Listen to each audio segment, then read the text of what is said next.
जय राधा माधव कुंज बिहारी।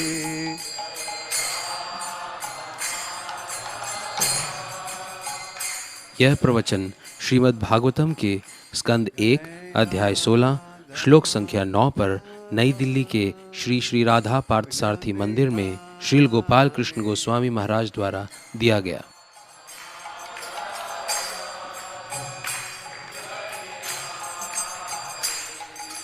गोपी जाना वल्लभ गिरिवरधारी।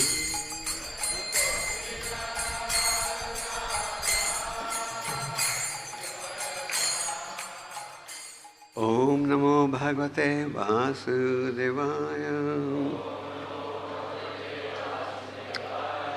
ओम नमो भगवते वासुदेवाय। ओम नमो भगवते वासुदेवाय। श्रीमद् भागवतम प्रथम स्कंद 16वां अध्याय श्लोक नंबर 9। मंदस्य मंद प्रज्ञस्य वायो मंदायुषा शवै निदया हीयते नक्थम दीवाचा व्यर्थ कर्मभिः।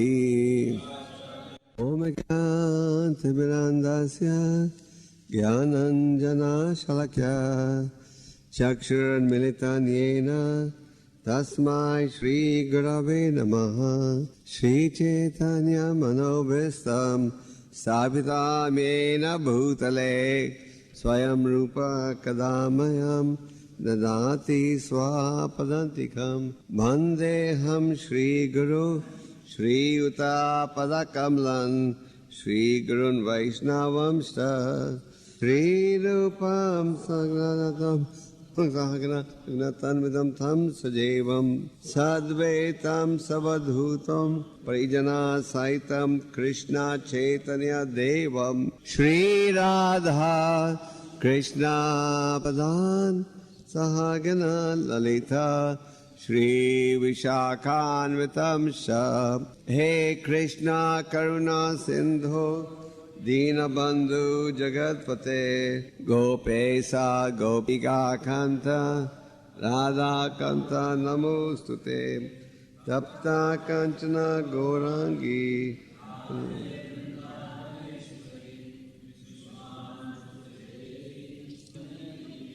वांछा कल्पतरुभ्यश्च कृपा सिन्धुभ्येव च। जय श्री कृष्ण।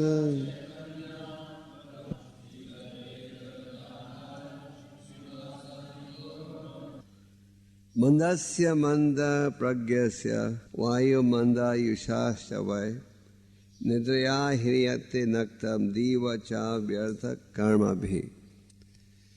तो इस श्लोक का उच्चारण सौनक ऋषि जी कर रहे हैं और इस अध्याय में बताया गया है किस प्रकार परीक्षित महाराज ने कलयुग का सत्कार किस तरह किया। पिछले श्लोकों में आपने परीक्षित महाराज के शासन के विषय में पढ़ा है। परीक्षित महाराज के शासन के समय जब उन्होंने यज्ञ किया था तो जो साधारण व्यक्ति थे वो भी देवताओं का दर्शन प्राप्त कर सके। आप इससे अंदाजा लगा सकते हो कि लोगों में कितनी आध्यात्मिकता थी कि साधारण व्यक्ति भी देवताओं का दर्शन प्राप्त कर सकते थे। और परीक्षित महाराज के शासन के समय कोई दुखी नहीं था।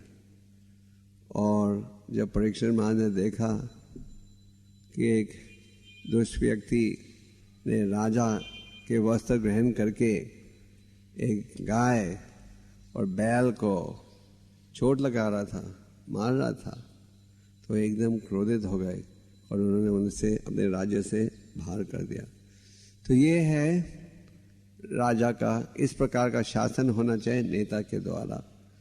नेता का कर्तव्य होना चाहिए पूरी प्रजा की सुरक्षा करे और गायों की, स्त्रियों की, बच्चों की, बूढ़े व्यक्तियों की तो आज के श्लोक में सौनक ऋषि कह रहे हैं, अल्प बुद्धि तथा कम आयु वाले आलसी मनुष्य रात को सोकर तथा दिन को व्यर्थ के कार्य में बिता देते हैं।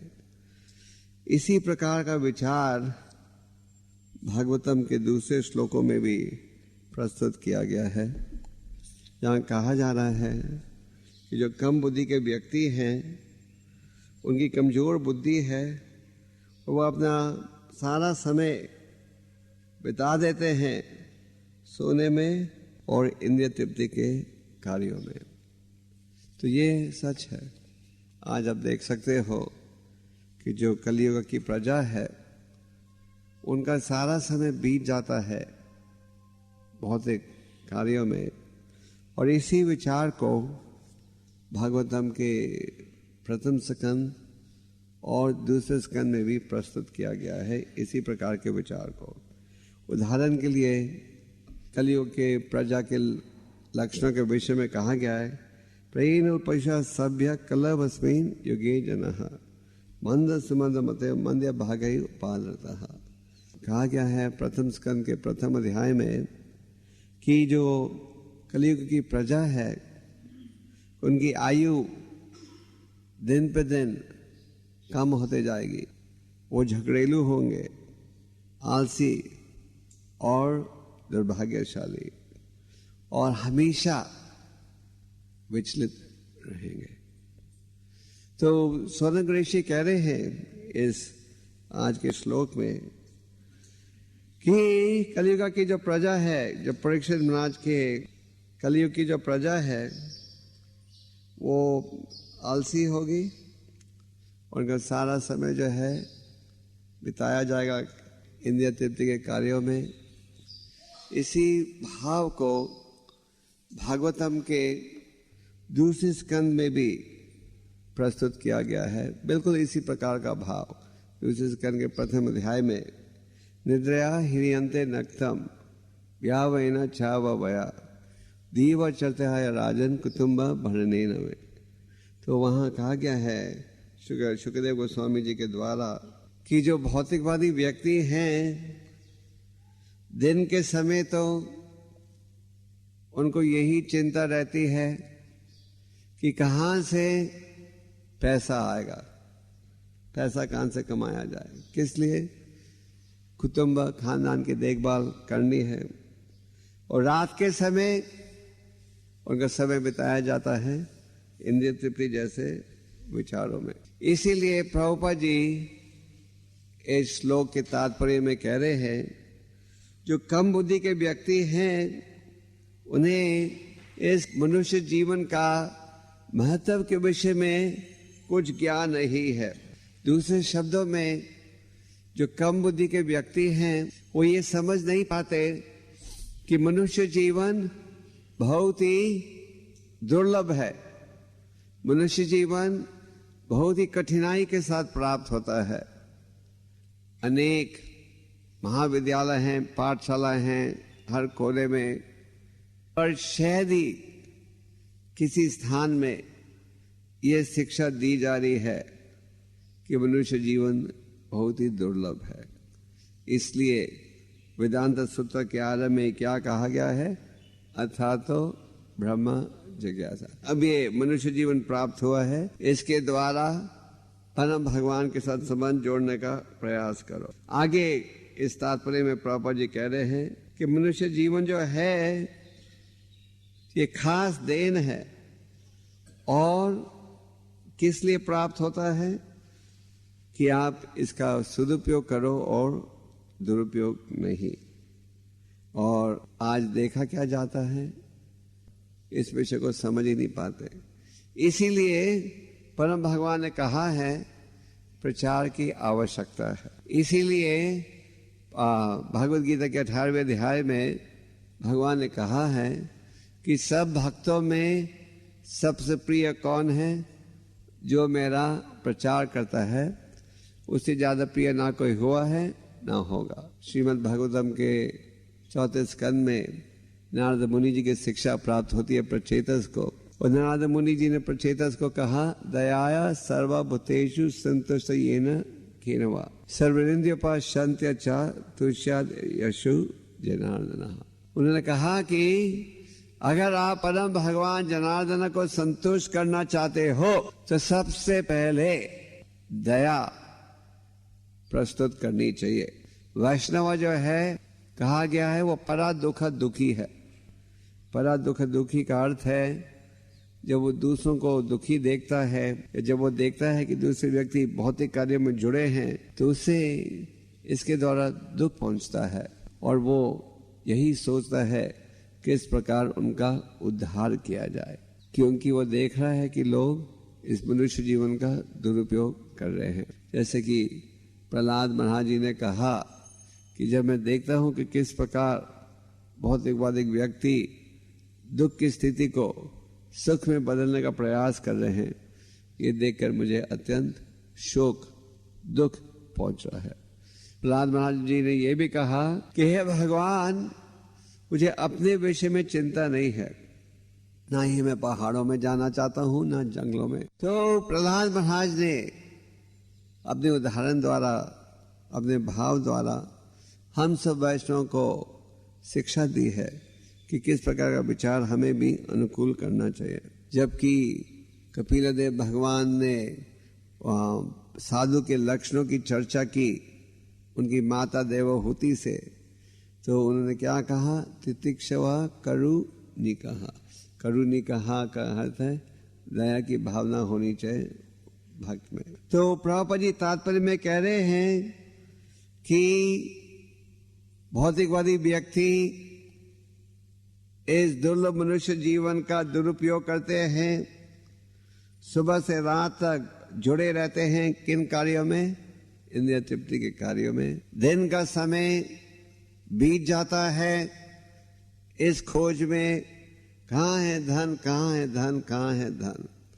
और धन कमाने के लिए विश्व के किसी कोने में भी जाना पड़े, किसी प्रकार का भी कार्य करना पड़े, करने को तैयार हो जाते हैं। ये बात सच है। जैसे कि कई बार आप देखते हो, खुद तो आदमी वेजिटेरियन है पर चला रहे हैं मीट के रेस्टोरेंट। आजकल आप कोने कोने में मैकडोनल्ड देखते हो इंडिया में, तो इंडिया में मैकडोनल्ड की फ्रेंचाइज किसके पास है? एक मारवाड़ी के पास, जो कि शराब नहीं पीता और मीट नहीं खाता, पर कोने कोने में उन्होंने खोल दिया है। हमारे अहमदाबाद मंदिर के, जब हमारा मंदिर अहमदाबाद में खुला था तो वहाँ बड़ा प्रसिद्ध स्थान है, पर पड़ोस में कुछ भी नहीं था, कुछ गंद नहीं, कुछ नहीं। अब वहाँ पर बिल्कुल पड़ोस में 15 सिनेमा हॉल खुल गए हैं और 15 एक बिल्डिंग में 10 हैं, और मैकडोनल्ड बिल्कुल मंदिर के सामने मैकडोनल्ड खोल दिया है उन्होंने। इतना भी नहीं सोचा कि बिल्कुल सामने मंदिर है। तो ये मैं ऐसे ही आपको उदाहरण दे रहा हूँ, ये बताने के लिए कि लोगों की बुद्धि किस प्रकार की है आज। तो पैसा कमाने के लिए लोग किसी प्रकार का भी धंधा करते हैं। कई साल पहले मुझे कहा गया था कि भारत से सबसे ज़्यादा गाय का एक्सपोर्ट जो कर रहा है कोई मुसलमान नहीं है, कोई पंजाबी कपूर था बॉम्बे का, गोमांस सबसे ज़्यादा एक्सपोर्टर वो था। तो कहने का तात्पर्य यह है कि पैसे कमाने के लिए, जैसे आप लोग देखते हो आज के समाज में लोग कुछ भी करने को तैयार हैं, और युद्ध रात का समय है वो बीत जाता है सोने में और इंद्रिय तृप्ति जैसे कार्यों में। तो प्रभुपाद जी का पूरा तात्पर्य है इसी विषय पर है, क्योंकि आज के जो श्लोक है उसका भी यही विषय है। और जैसे हमने समझाया कि इसी प्रकार के विचार को भागवतम के दूसरे स्कंद में भी परीक्षित महाराज द्वारा प्रस्तुत किया गया है, और आगे इसी कलियुग की प्रजा के लक्षणों के विषय में प्रथम स्कंद के प्रथम अध्याय में भी विचार प्रस्तुत किए गए हैं इसी प्रकार के। तो आगे सुखदेव गोस्वामी जी ने दूसरे स्कंद में ये भी कहा, जिन व्यक्ति के पास आत्मा तत्व का ज्ञान नहीं है, जो कि बड़े आकर्षित है इस देह के प्रति और पत्नी बच्चे रिश्तेदारों के प्रति, ये व्यक्ति जो है वास्तविकता को समझ नहीं पाते। श्रीमद् भागवतम में आप महाराज चित्रकेतु की कथा पढ़ते हो कि महाराज चित्रकेतु एक राजा थे जिनकी अनेक पत्नियां थी, पर इतनी पत्नियां होते हुए भी उनकी कोई औलाद नहीं थी।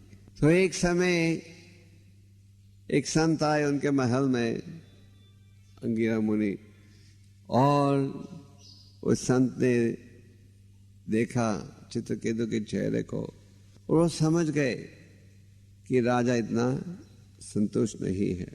तो संत ने पूछा, राजा तुम खूबसूरत हो, धनी हो, हर प्रकार की सुविधा है, पर तुम इतने संतुष्ट नजर नहीं आते, क्या कारण है? तो राजा ने कहा, इस स्थिति का कारण यह है कि मेरी कोई औलाद नहीं। और संत ने आशीर्वाद दिया और कहा, तुम्हारे एक पुत्र होगा, पर ये पुत्र तुम्हारे सुख का कारण बनेगा और दुख का कारण भी बनेगा। उस समय राजा समझ नहीं पाए कि किस प्रकार से ये पुत्र भविष्य में दुख का कारण भी बन सकता है। और थोड़े समय के पश्चात उनकी एक पत्नी ने एक पुत्र को जन्म दिया और वो पुत्र का नाम उन्होंने रखा था हर्ष शोक। हर्ष का अर्थ है खुशी, आनंद, और शोक का अर्थ है दुख। तो एक प्रकार से देखा जाए इस भौतिक जगत में हम सभी हर्ष शोक हैं। हम सबका नाम हर्ष शोक दास और दासी होना चाहिए, क्योंकि एक दिन हम आनंद या सुख का कारण बनते हैं और अगले दिन दुख का कारण बन जाते हैं। तो पुत्र के जन्म के पश्चात राजा सारा समय इस पुत्र उसकी माता को देने लगा, जिसके कारण राजा अपनी दूसरी पत्नियों की तरफ देखता भी नहीं था और इन सबके हृदय में ईर्ष्या हुई। उन्होंने कहा, अब तो राजा हमें नौकरानी जैसे रख रहा है, हमारी तरफ देखते ही नहीं। तो बच्चे की पहली सालगिरह में उन्होंने जहर खिला दिया हर्ष शोक को। और जब राजा और उसकी पत्नी को पता लगा तो बहुत ही दुखी हुए, रोने लगे। तो अंगिरा ऋषि फिर से आए राजा को मिलने नारद मुनि जी के साथ, और जब उन्होंने इस स्थिति को देखा तो कहा, पिछली दफे हम आए थे तो बड़े खुश नजर आ रहे थे, आनंद में थे, हंस रहे थे, अब क्या हो गया? तो उन्होंने पूरी कथा सुनाई और संतों की कृपा से हर्ष शोक को उन्होंने जीवित कर दिया। क्योंकि आखिर राजा का शोक किस कारण था? क्योंकि हर्ष शोक की मृत्यु के कारण। तो हर्ष शोक ने कहा अपने माता पिता से कि 1 साल पहले तक तो तुम मुझे जानते भी नहीं थे और मैं तुम्हें जानता नहीं था, और 1 साल में इतना गहरा आकर्षण हो गया। फिर हर्ष शोक की शिक्षा से वो समझ पाए हाँ कि ये जो आकर्षण था इसका कुछ लाभ नहीं, और फिर वो भगवान के शरणगत हो गए। तो यहाँ कहा गया है भागवतम में कि जो भौतिकवादी व्यक्ति हैं अपने दुर्लभ मनुष्य जीवन का दुरुपयोग कर रहे हैं। जैसे कि एक बड़े प्रसिद्ध वैष्णव भक्त ने कहा है, मनुष्य जन्म पाया राधा कृष्ण न भाजिया, जानिया शून्य पीछा खाइनो। मनुष्य जीवन प्राप्त किया है पर राधा कृष्ण का भजन नहीं किया, तो मैं जानबूझकर क्या कर रहा हूं? जहर पी रहा हूं। तो जो व्यक्ति इस दुर्लभ मनुष्य जीवन का उपयोग करते हैं केवल इंद्रिय तृप्ति के कार्य के लिए, वो पी रहे हैं जहर। और जो व्यक्ति आध्यात्मिकता को अनुकूल करते हैं वो क्या पी रहे हैं? अमृत। भागवत गीता के 18वें अध्याय में भगवान तीन प्रकार की खुशियों का वर्णन करते हैं, सात्विक खुशी, राजसिक और तामसिक। सात्विक खुशी के विषय में कहते हैं शुरू में कड़वा, बाद में मीठा और जिसके द्वारा आत्मा साक्षात्कार का ज्ञान हो। और राजस्य के विषय में क्या कहते हैं? शुरू में मीठी और बाद में कड़वी, और जो कि इंद्रिय तृप्ति द्वारा प्राप्त होती है। तो सात्विक खुशी शुरू में कड़वा, बाद में मीठा। जब हम आध्यात्मिक मार्ग में जुड़ते हैं, ये तो सात्विक है, पर सात्विक के पार भी एक है शुद्ध सात्वा। इसलिए भगवान गीता में कहते हैं कि हमें 3 गुणों के पार जाना चाहिए और उस स्थिति में आना चाहिए जिसमें हम हमेशा निरंतर भगवान की सेवा में रहें। पर सात्विक सुख के विषय में कहा गया है शुरू में कड़वा, बाद में मीठा। जब हम जुड़ते हैं इस भक्ति के मार्ग में, और जब हमें अनेक नियमों इत्यादि का पालन करना पड़ता है, शुरू में ये दिखता है कड़वा, पर बाद में यही बन जाता है मीठा। तो सुखदेव गोस्वामी जी ने परीक्षित महाराज को उपदेश देते हुए कहा, जैसे हम कह चुके हैं, क्या लक्षण है भौतिकवादियों के और जिनके पास आत्मा ज्ञान, आत्म तत्व का ज्ञान नहीं, किस प्रकार वो इस शरीर के प्रति आकर्षित रहते हैं।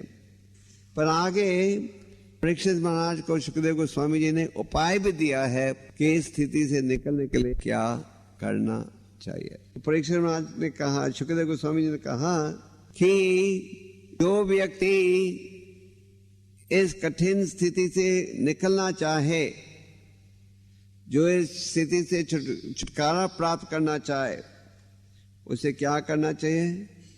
उसके भगवान के दिव्य नामों के विषय में सुनना चाहिए, उनकी महिमा का गुणगान करना चाहिए और उनका स्मरण करना चाहिए। और इस माध्यम के द्वारा ही हम अपने आप को कष्टों से बचा सकेंगे। वैसे देखा जाए लगभग हर व्यक्ति ही भौतिकवादी कार्यों में जुड़ा हुआ रहता है, पर प्रचार के द्वारा लोगों के हृदय में आध्यात्मिक जागृति उत्पन्न होती है। प्रचार के द्वारा, जैसे कि हमने चित्रकेतु की कथा सुनाई, वो थे अज्ञानता में, पर जब हर्षद शोकर ने उन्हें प्रचार किया तो उनके हृदय में जागृति हुई और वो भगवान के शरणागत हो गए।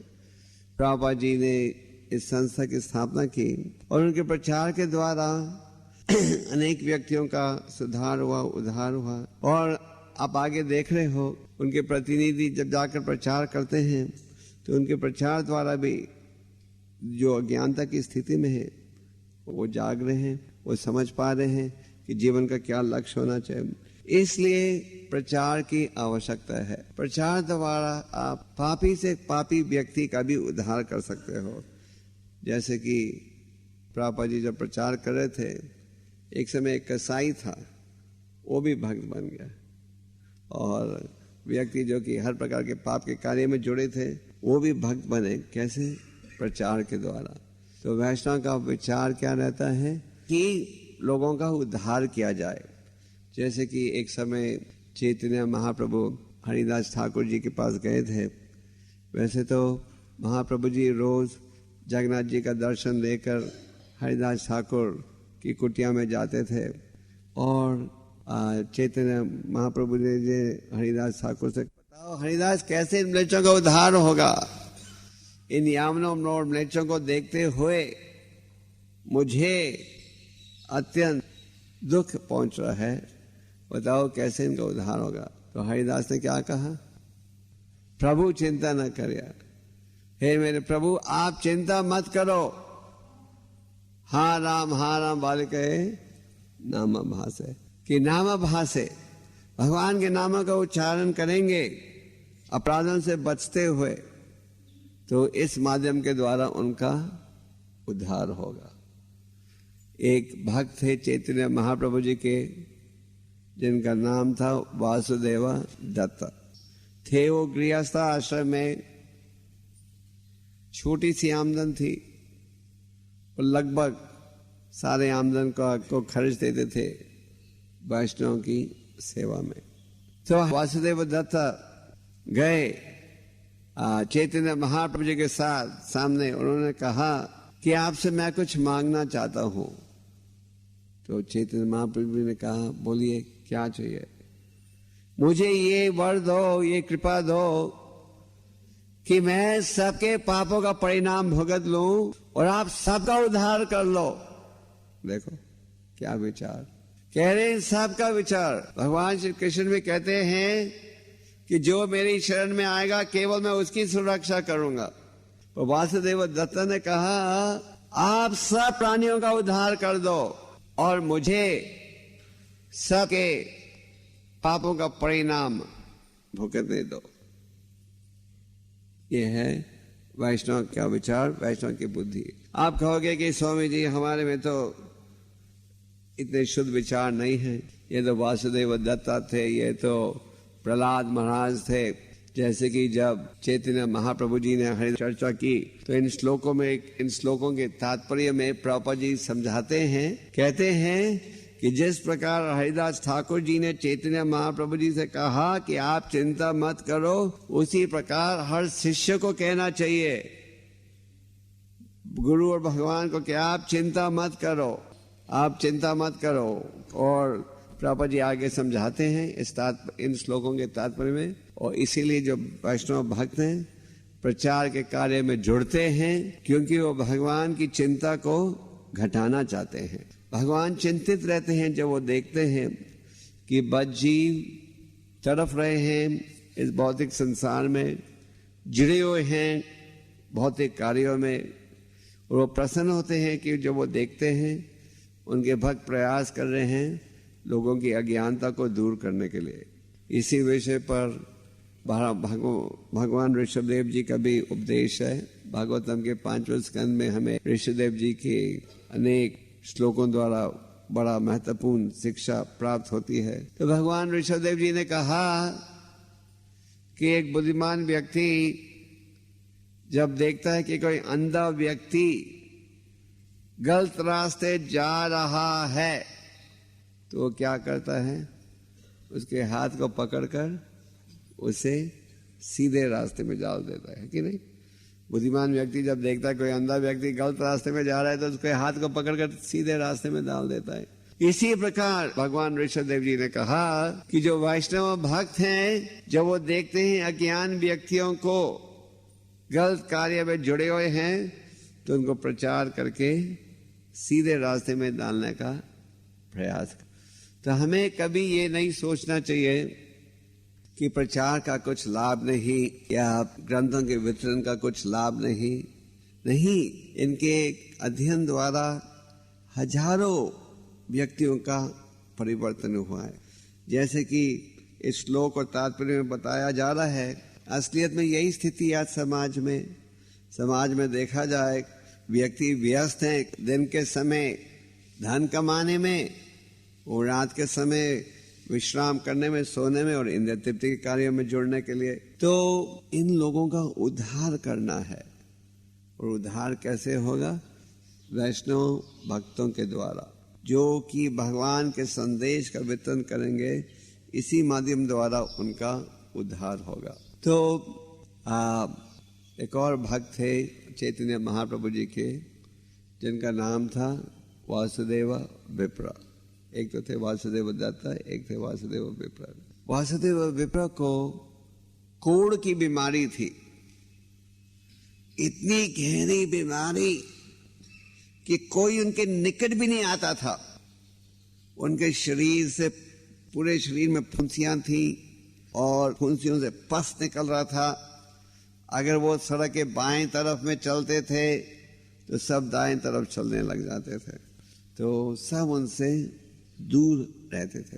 तो चैतन्य महाप्रभु जी जब दक्षिण भारत की यात्रा में गए थे तो कुर्मा ब्राह्मण के घर में ठहरे थे, कई और भक्तों के घर में। तो चैतन्य महाप्रभु जब कुर्मा ब्राह्मण के घर को छोड़कर निकल गए थे तो फिर वासुदेव विप्रा, उनको देर से सूचना मिली कि महाप्रभु जी दक्षिण भारत में हैं। तो जब वो गए महाप्रभु जी को मिलने, उन्हें पता लगा कि महाप्रभु जी तो निकल गए। जब उन्हें ये पता लगा तो वो बड़े शोक में आ गए, रोने लगे, लगभग बेहोश हो गए। तो महाप्रभु जी तो अंतर्यामी हैं, उन्हें पता लग गया कि वासुदेव विप्र बहुत ही दुखी हैं। तो वापस आए और उन्होंने उन्हें गले लगाया।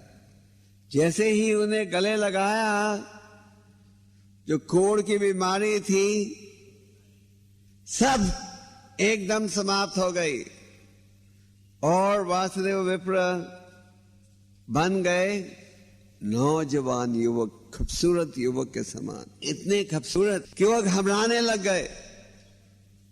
वो सोच रहे थे पहले तो मेरे पास कोई आता भी नहीं था, अब चैतन्य महाप्रभु जी की कृपा से मैं इतना खूबसूरत बन गया हूं, कहीं मेरे मन में घमंड नहीं आ जाए, मैं घमंडी नहीं बन जाऊं। जैसे कि भागवत में कहा गया है, 4 स्थितियों में व्यक्ति बड़ा घमंडित हो जाता है, या बहुत खूबसूरत देह हो, बहुत सा धन हो, सुंदर स्त्री हो और भौतिक शिक्षा हो, तो इन स्थितियों में व्यक्ति बड़ा घमंडित हो जाता है और भगवान के शरणागत भी नहीं हो पाता। तो वासुदेव विप्र के मन में भय था, तो उन्होंने चैतन्य महाप्रभु जी से पूछा कि मुझे क्या करना चाहिए, और चैतन्य महाप्रभु जी ने कहा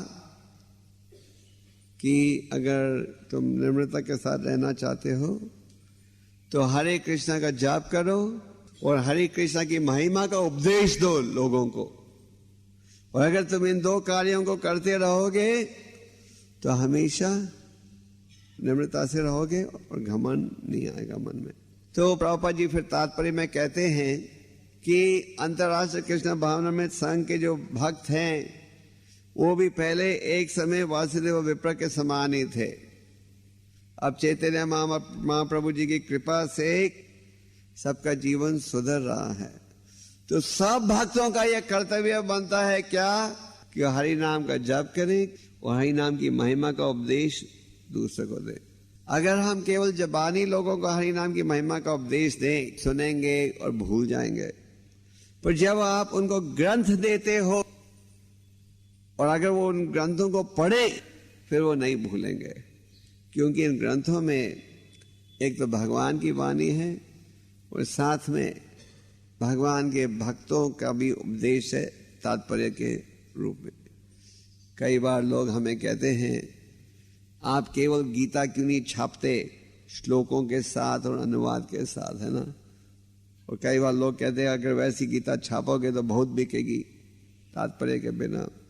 तो एक समय कुंभ मेला के समय मैं प्रभुपाद जी के पास गया था और मैंने कहा हम अगर ये केवल एक गीता छापे श्लोक और अनुवाद के साथ तो बहुत बिकेंगी कुंभ मेला में। प्रभुपाद ने कहा नहीं, वी आर नॉट इंटरेस्टेड, हम गीता बांटेंगे तात्पर्य के साथ, तात्पर्य के बगैर नहीं।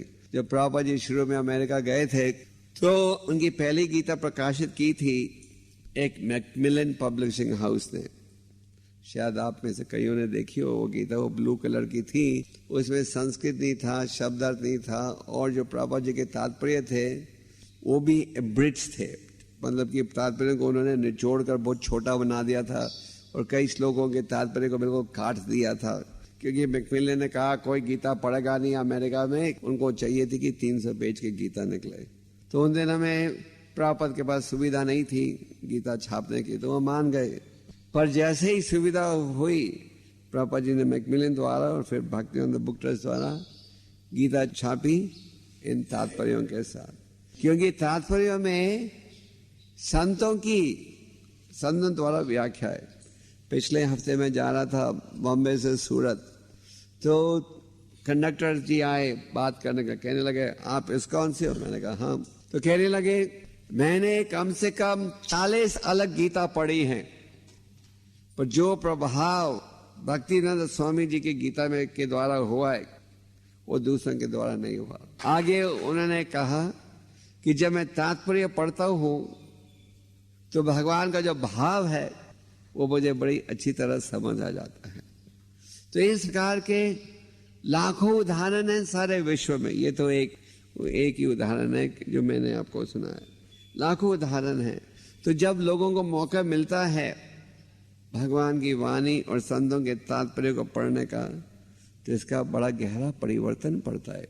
इसीलिए प्रभुपाद जी जब वृंदावन में थे पृथ्वी छोड़ने से कोई 3-4 महीने पहले, तो उन्होंने भक्तों को कहा as long as book distribution goes on, I will preach. मतलब कि जब तक ग्रंथों का वितरण होते रहेगा मैं हमेशा जीवित रहूंगा, क्योंकि जो संत है वो अपनी वाणी द्वारा जीवित रहता है। ठाकुर भक्ति विनोद जी ने हरिदास ठाकुर जी के विषय में क्या कहा, जो व्यक्ति ये कहे कि संत महात्मा का देहांत होता है वो मूर्ख है। संत जीवित रहता है उसकी वाणी के द्वारा। तो प्रभुपाद जी ने कहा कि जैसे वासुदेव विप्र का उद्धार हुआ, इसका उनके सब भक्तों को हरि नाम का जाप भी करना चाहिए, साथ में प्रचार करना चाहिए। सनातन गोस्वामी चैतन्य महाप्रभु जी को मिलने जा रहे थे जगन्नाथपुरी, तो रास्ते में उन्हें बीमारी हो गई। झारखंड जंगल से गुजर कर जा रहे थे, गंदे पानी के कारण उनके शरीर से पस निकल रही थी वगैरह। तो वो सोच रहे थे कि जगन्नाथपुरी में रथ यात्रा के उत्सव के समय वो अपने आप को फेंक देंगे रथ, भगवान जगन्नाथ जी के रथ के पहिए के नीचे। उन्होंने कहा मेरा शरीर तो अभी बिल्कुल बेकार हो गया है, मैं क्या करूंगा ये शरीर के द्वारा। तो चैतन्य महाप्रभु जी उनके भावों को समझ गए।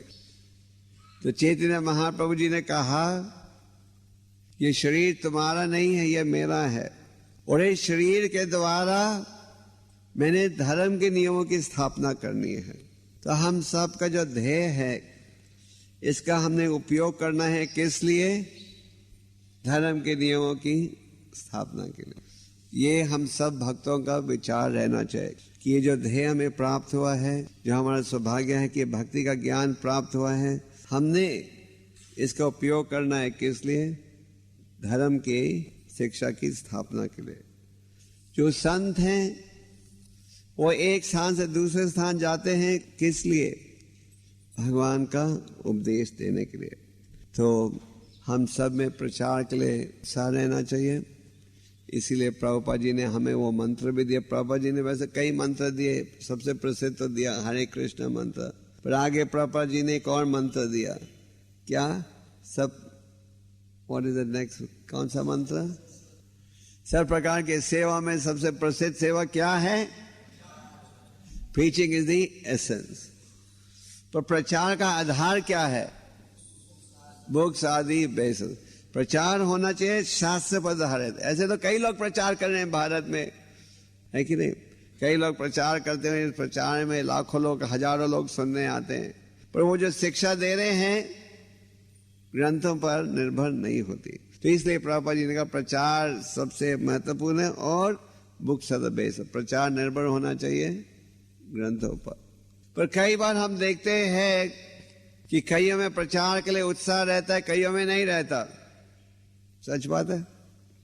और मैंने आपको कई बार ये कथा सुनाई है कि प्रभुपाद जी ने कहा कि मेरी किताबें बिकती हैं मेरे भक्तों के उत्साह के कारण।